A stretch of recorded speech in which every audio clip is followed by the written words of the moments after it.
Good morning, boys. Hope you all are keeping well. I am Rupsi, and today I am going to take history class. So, this session we will discuss about advent of Aryans, and then we will come to know about Sapta Sindhu region, that is Brahmavastra. Then we will talk about Aryavarta, and then we will take a detailed notes on literature of Vedic period. So let us start with advent of Aryans. So generally Vedic period is divided into two parts. The first part is early Vedic period, that is from 1500 BCE to 1000 BCE, and the second part is later Vedic period, which is 1000 BCE to 500 BCE. So boys, can you see now Indian history timeline? So the advanced Harappan civilization, which flourished between 2500 to 1500 BC, can you see this? Yes. Okay, so which flourished between 2500 to 1500 BC, reached a stage of stagnation by 1500 BC, and around this time the Aryans began to arrive in India in several waves. They came into conflict with the indigenous inhabitants called Dasas, or Aryan called them Dasyus, and took over their land. Most historians believe that Aryan were nomadic people. Now see, can you see this one which I have marked? So what is the time of arrival of Aryan period? It is from 1500 BC. Now let us see world map. So in this world map, you can understand that what most historians believe, that Aryan were nomadic people. Now nomadic people, those who move from one place to another. So Aryan were nomadic people who lived in Central Asia near Caspian Sea. And now can you see Caspian Sea? And now this place is presently this place is in southern Russia.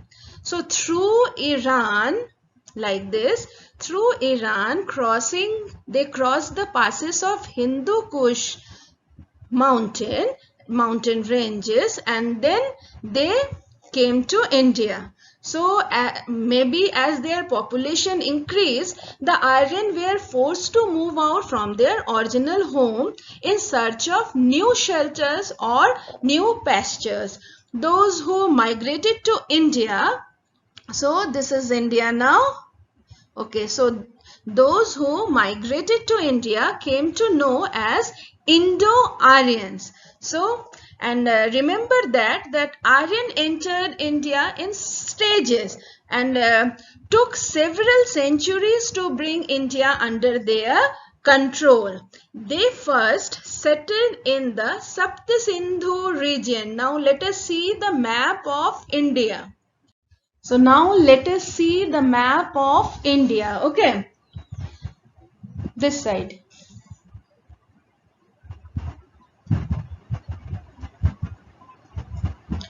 So as the Aryan entered India, they spread themselves along the river. As they were pastoral people, water was very essential for their existence. Now what is pastoral? As because they were having castles, they were having many horses, so they were called pastoral people, and water was very essential for their existence. So in Rig Veda, which was created in early Vedic period, it make reference to the Gomati. Here the Gomati and Kumbha rivers. Just see this side. Gomati and Kumbha rivers, they started moving eastward into India. From here they started moving to the eastward of India. The central of Rig Vedic geography was Punjab, the 5 rivers of Punjab. That is the main place where the Aryans started keeping their shelters. So that Satluj river is there, Beas river is there, Ravi, Chenab, Jhelum. So in all this Jhelum river, you will know about Jhelum river in Mauryan period also. So they named it. So the Aryan named this place at Brahmavata, which means the land of gods.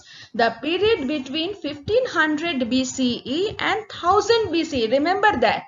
1500 BCE and 1000 BCE, during which they lived here, and is known as the early Vedic period. Now, without resources we cannot explain history. Okay, when we are talking about history, that means we have to prove it. We have to prove through resources. So the resources said the history of India during this period is based mainly on the Rig Veda, which was composed during this period. Hence, this period is also known as Rig Vedic period. Now, then after that, they started moving to the eastern side, this side. See, from here, they started moving towards the Gangetic side. So the Aryan gradually moved ahead and settled in the Gangetic valley. That means the places near river Ganga. The entire region under their control was renamed as Aryavarta. So here, first they named the place as Brahmavarta. Again, when they shifted here, so they named it as Aryavarta, which means the land of Aryans. The period of their settlement here the place where they are settling, this timing is between 1000 BCE to 500 BCE, during which they lived in the Gangetic plains, and this timing is known as later Vedic period. So boys, now let us talk about Vedic literature, which is the most important part of early Vedic and later Vedic period. So the Vedic literature forms the most important source of information for Vedic civilization. Boys, now I have several times in class 5 also I have explained you that without any resources or without any evidence, we cannot say it is history. We can say that it can be storytelling, but history needs proofs. So Vedic literature is the only resources, is one of the only resources you can say that which explain about this period. So what is the meaning? Let us see first what is the meaning of Vedas. So the word Veda, can you see this? The word Veda is derived from the word Ved, which comes from the root Vid. Now, Aryan had introduced Sanskrit language in India. So that was a new language, and so Veda had come from the root word Vid, which means knowledge.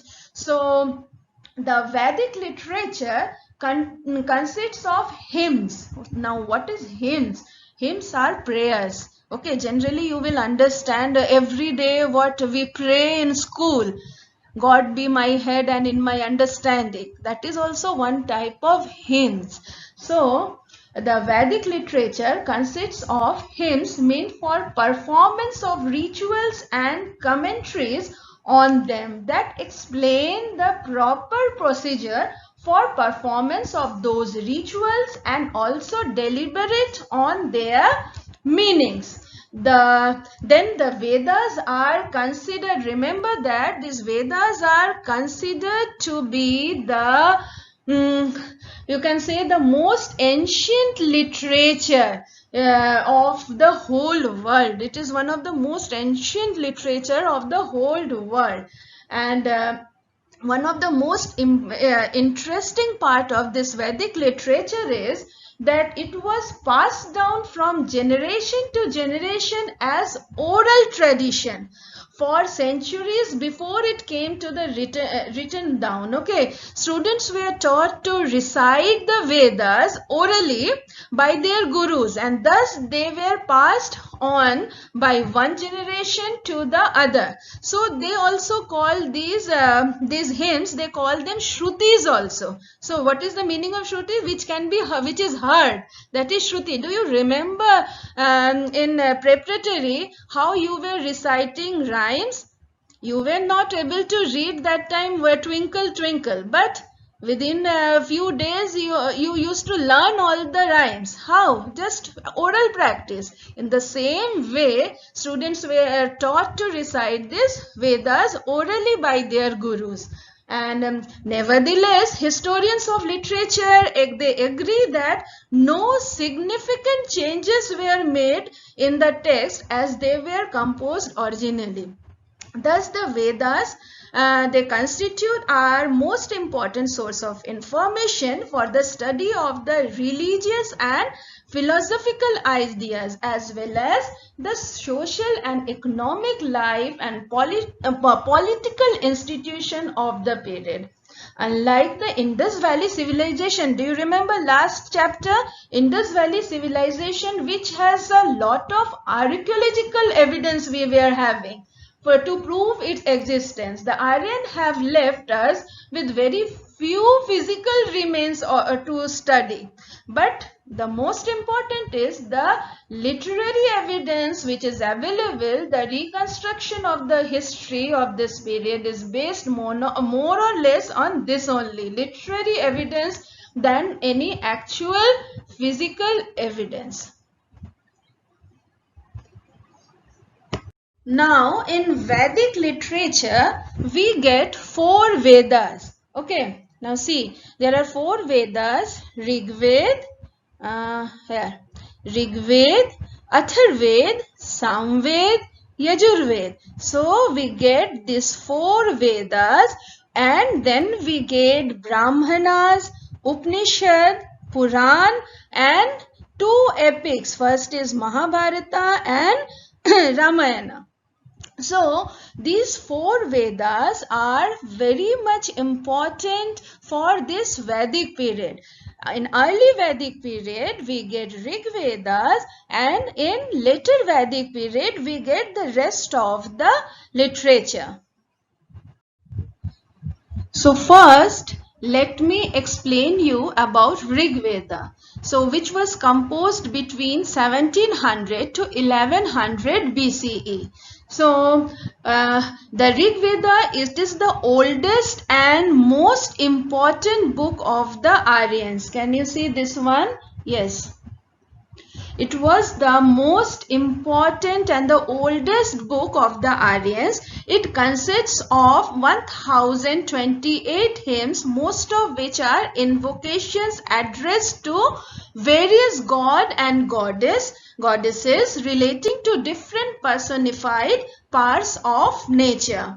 So, many of you know about Gayatri Mantra. Do you know about Gayatri Mantra?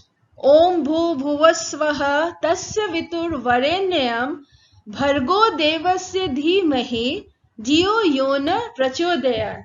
So, do you remember this? Yes. So, this Gayatri Mantra we get in Rig Veda, and in Rig Veda it is divided into 10 mandalas or 10 chapters, and to each mandalas is attached the name of the rishi or sage to whom the hymns were revealed. Okay, clear? So now let us see about Atharveda. So this Veda contains mantras on 3 topics. Can you see Atharveda? Let me change the color of the pen. Okay, now it will be easy. Yeah. This one, Atharveda. So this Veda contains mantra on 3 topics: Gyan, Karma and Upasana. What is Gyan? That is knowledge. Karma means deeds. Whatever you are doing in day-to-day life, that is deeds. And Upasana. Upasana means worship, invocation.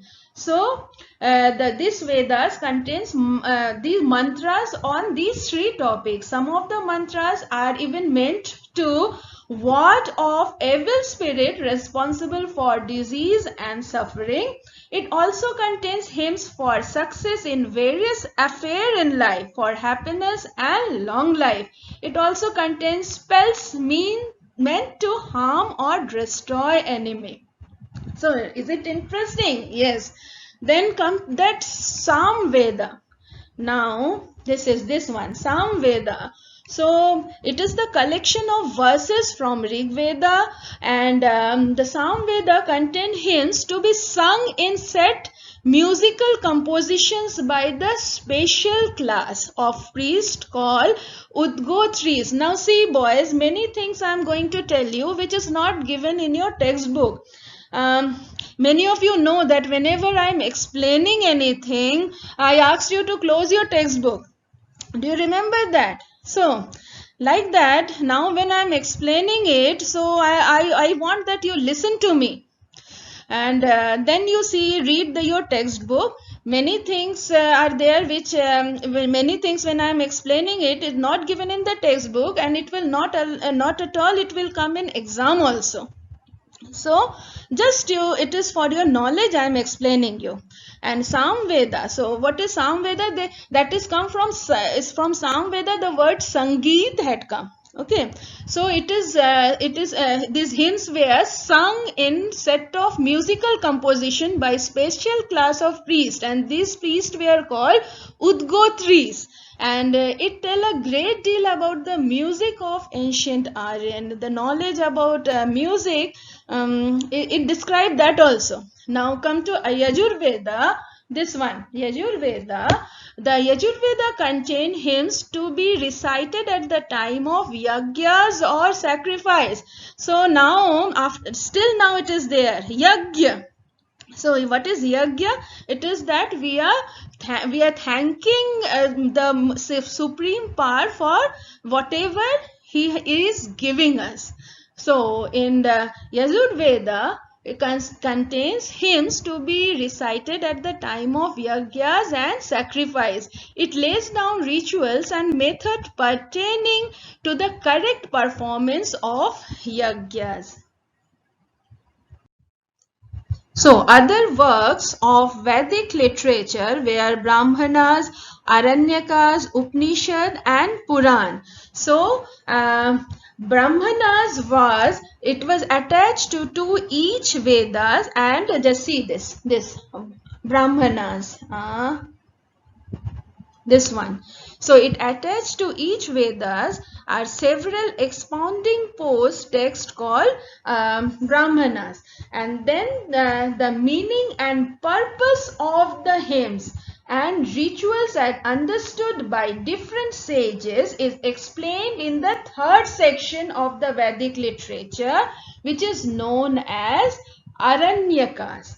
Then after that, the fourth and last section of Veda are known as Upanishad.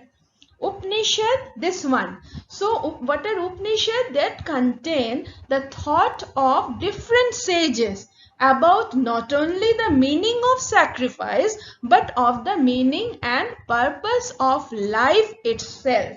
And then Puranas. So what are Puranas? This one.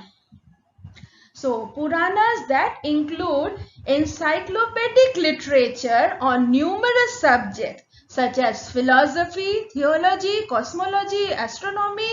So many folk tales are there, and the generosity of deities, king and heroes, that all things are there in Puranas. And in Puranas, there are 18 Purans, of which Bhagavata Puran is the most popular, which deals with varied incarnation of Vishnu, the God. So boys, what we have learned today about the advent of the Aryans, that is between 1500 that is between 1500 BCE and 1000 BCE, the Aryan are believed to have come to India from Central Asia and settled in the Saptasindhu region, which was called as Brahmavarta. And we again came to know about Aryavarta and about the Vedic literature. Vedic literature, in that Rig Veda was composed during early Vedic period, so it is also known as Rig Vedic period, and all the sacred books are collectively known as Vedic literature.